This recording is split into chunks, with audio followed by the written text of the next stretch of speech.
వ్యాపారవేత్త హీరో ధర్మ మహేష్ కు అమ్మాయిలంటే పిచ్చి అని అతని భార్య గౌతమి చెప్తున్నారు. హీరో అయిన తర్వాత అతడు తన నిజ స్వరూపం బయటపెట్టాడని చెప్పారు. గర్భవతిగా ఉన్నప్పుడు తన్ను చంపేందుకు ప్లాన్ చేశారని తెలిపారు. పోలీసులంటే అతడికి లెక్కలేదని అంటున్న గౌతమితో మా ప్రతినిధి ఫేస్ టు ఫేస్.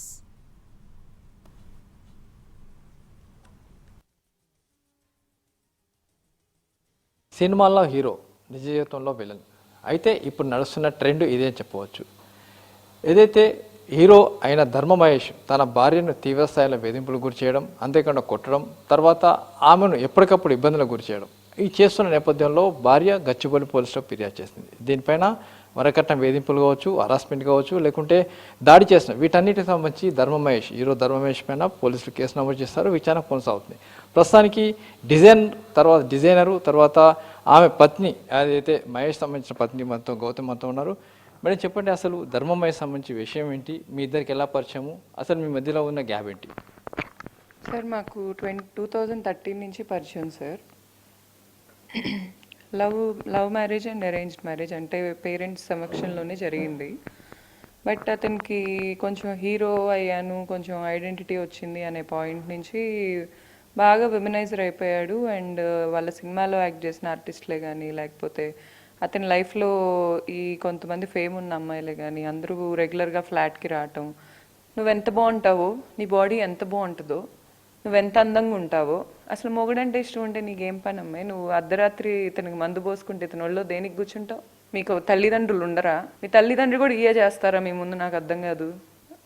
నీ వైఫ్ ఏమందా, 4 అవుతుంది మార్నింగ్ టైము, మనం ఇంత తాగుతున్నావు, ఇంటికి వెళ్తే నీ వైఫ్ ఏమందా, ఈ పతివ్రత డౌట్కి అతను ఏం చెప్తున్నాడంటే, నన్ను అడిగేంత సీన్ లేదు, రాత్రిపూట నేను ఏ టైంకైనా ఇంటికి వెళ్తా, నా బెడ్రూమ్లోకి వాళ్ళకి ఎలవ్ లేదు, నా గురించి నా బిడ్డ గురించి నువ్వు అలా వెళ్ళి ఒక చండాలపు దాంతో చెప్తున్నావు, నీకు అసలు ఏమన్నా ఉందా, మా గురించి మాట్లాడాల్సిన అవసరం ఏంటి, నీ గురించి నువ్వు మాట్లాడుకో, నీ క్యారెక్టర్ అది కాబట్టి, మా గురించి ఎందుకు మాట్లాడుతావు, మా గురించి నువ్వు తాగేసి ఆ సాహిత్య దగ్గర కూర్చొని మాట్లాడాల్సిన అవసరం ఏంటి, ఆ సాహిత్య అనే అమ్మాయి వాళ్ళ హస్బెండ్కి తెలియదు ఈ కార్యకలాపాలు, తెలిస్తే ఏమవుతాడు అతను, ఒకరిని చూసా సూసైడ్ వరకు వెళ్ళాడు ఇతని వైఫ్ పెట్టుకొని, అతని వైఫ్ ఇతనితో పెట్టుకొని, ఇప్పుడు ఇంకొకళ్ళని ఎందుకు చూడటం, నాకెందుకు ఈ పత్తాపారాలన్నీ నేను వదిలేస్తున్నా, ఏంటి అసలు అది డాక్టర్ సాహిత్య నీకన్నా సిగ్గుందా, నాకు అర్థం కాక అడుగుతా, నువ్వేం చదువుకుందా, నువ్వు కదా డాక్టర్ అంటే ఎంతో చదువుకొని ఉంటావు, అసలు సిగ్గు సరం లేదా, ఏం చేసావు నువ్వు ఆ రోజు రాత్రి అతనితో, నాకు ఎగ్జాక్ట్ డేట్ గుర్తులేదు, జనవరిలో ఏం చేసావు నువ్వు అతనితో, నీ అపార్ట్మెంట్కి పిలిచి, నీ అపార్ట్మెంట్ సీలింగ్ మొత్తం వీడియోస్ ఉన్నాయి నా దగ్గర, ఏం చేసావు, లవ్ సాంగ్స్ పెట్టుకొని మందు దాక్కుంటా మటన్ ముక్కలు తినిపించుకుంటే ఏం చేసావు అతనితో, నువ్వు నీ హస్బెండ్కి కూర్చోబెట్టి చెప్పు ఏం చేసావు, ఈ చీటింగ్లు వీటన్నిటి వల్ల ఎంత గోత్రూ అవుతున్నావో నాకు తెలుసు, ఈ జనరేషన్లో మరి ఎంత కామన్గా జనాలు కనిపిస్తుందో నాకు తెలియదు, కానీ ఒక భర్త బయటికి వెళ్ళి ఇంటికి వచ్చేటప్పుడు 4 అమ్మాయిలతో తిరిగి ఇంటికి వస్తున్నాడు, వచ్చేసరికి అతని బ్యాగ్లో వాడేసిన కాండమ్ ప్యాకెట్లు ఉంటున్నాయి అంటే ఒక భార్యకి ఎంత న్యూసెన్సో మీకు తెలీదు. అమ్మాయిలేం తక్కువ కాదు, ఇప్పుడు ఇతనితో ఉన్నంత అమ్మాయిలే, అబ్బాయిలు కాదు, వాళ్ళకి మొగుళ్ళు ఉన్నారు. ఏమవుతుంది, క్లారిటీ లేకపోతే వదిలేయండి, సెపరేట్ అవ్వండి, మీకు నచ్చిన వాళ్ళతో ఉండండి, ఒకరితో ఉంటాయి ఇంకొకరితో ఉంటాయి, ఏంటి న్యూసెన్స్ అసలు. డాక్టర్ సాహిత్య రాజులు మీరు, సిగ్గుందా నీకు, నేను ఈరోజు అడుగుతున్నాను ఇంత పెద్ద ఛానల్ మీడియంగా, ఏం తక్కువ చేసి ఉంటాడు నీ మొగుడు నీకు, బ్రిగేడ్ at 7 అంటే మంచి బంజారాహిల్స్ రోడ్ నెంబర్ 7 మంచి అపార్ట్మెంట్స్లో నిన్ను పెట్టాడు, నేను నా మొగుడు చాలా అందగాడు చాలా మంచోడని వీడితో నువ్వు ఫిజికల్గా ఉంటా చెప్తున్నావు, ఏమనాలి నిన్ను, ఈ న్యూసెన్స్ అంతా నా ఇంటికి నాతో ఆగిపోతే చాలు, నా బిడ్డ కూడా ఈ న్యూసెన్స్, రేపు వాడు స్కూల్లో చదువుకుంటుంటే మీ ఫాదర్ వచ్చి మా మదర్ దగ్గరికి వచ్చాడు అని పిల్లలు వచ్చి చెప్పాలని నేనైతే ఎక్స్పెక్ట్ చేయట్లా. ముందు తండ్రికి ఎలాంటి రెస్పెక్ట్ ఉంటుందో బిడ్డకి సొసైటీలో అలాంటి రెస్పెక్టే వస్తుంది. ఇంత దరిద్రపు రెస్పెక్ట్ అవసరం లేదు. ఇప్పటికైనా బయటకు వచ్చి కాస్త రియాలిటీలోకి వచ్చి బిహేవ్ చేస్తారని నేను ఎక్స్పెక్ట్ చేస్తున్నాను.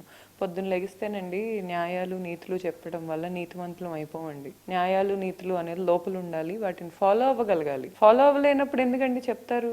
ధర్మ సత్య సాయి శ్రీనివాస మహేష్, ధర్మం ఏది సత్యం ఏది, నోరు తెరిస్తే అబద్ధాలు, వస్తే అధర్మ పనులు.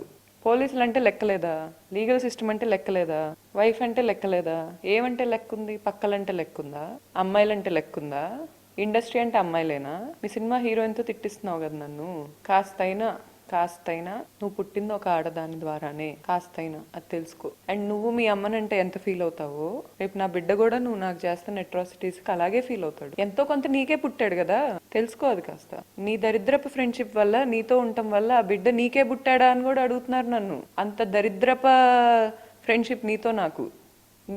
నీ పక్కనున్నా కాబట్టి నాకు అలాంటి క్వశ్చన్స్ వస్తున్నాయి. రేపు నా బిడ్డను అడిగితే అలాంటి క్వశ్చన్లు, నీ దరిద్ర ఫ్రెండ్షిప్లు, నీ దరిద్రప హ్యాబిట్స్ వల్ల. నేను చాలా క్లారిటీగా చెప్తున్నాను సార్, నాకు అతని ఆస్తుల మీద జీరో ఇంట్రెస్ట్. నా బిడ్డకు కూడా ఏమీ ఇవ్వవసరం లేదు. నా బిడ్డను నాకు వదిలేయమనండి. ఇంత దరిద్రపు వాల్యూస్, ఇంత దరిద్రపు ఎథిక్స్తో నా బిడ్డ అంత బర్డెన్ మోయాలని నేను అనుకోవట్లేదు. ఇప్పుడు ఇతని గురించి నాకు నా ఫ్రెండ్ ఒక అమ్మాయి ఫోన్ చేసి, నేను మీ ఇంటికి వచ్చి పడుకుంటే వచ్చి నా పక్కన పడుకున్నాడని చెప్తుంది. ఎంత తలదించుకోవాలి నేను? నా సీమంతానికి వచ్చి నా ఫ్రెండ్ ఒక అమ్మాయిని కదిలిచ్చాడంట. ఏం చెప్పాలి నేను? ఇప్పుడు రేపు ఇలాంటి నా బిడ్డ విండా నీలాగా ఇన్స్పైర్ అయ్యే రకంగా నా బిడ్డ ఇలాంటివి చూసి ఏంటి నాకు ఈ కర్మ అనుకుంటాడు నాలాగా. నేను గివప్ చేస్తున్నాను అని అయితే అనుకోకు మహేష్ ఎప్పుడు. ఆఫ్టర్ ఆల్ ఇది నా లైఫ్ అండ్ నేను చాలా కష్టపడి పెంచుకున్న మార్కెట్, నేను చాలా కష్టపడి పెంచుకున్న బ్రాండ్. నువ్వు ఎంత మంచి రోల్ ఉందో నా లైఫ్లో నీది పాస్ట్లో, కేవలం దానికి రెస్పెక్ట్ ఇచ్చి ఇన్నాళ్ళు నేను నోరు మూసుకొని కూర్చున్నా. నువ్వంటే భయం వేసో, లేకపోతే నువ్వు చూపించే గన్నులు చూసి భయం వేసో, నీ అనుకున్న ఈ బ్రోతల్ బ్యాచ్ ఉంది కదా దాన్ని చూసి భయం వేసో, లేకపోతే మీ ఫాదర్ చంపేస్తా అంటున్నారు కదా అది చూసి భయం వేసో కాదు.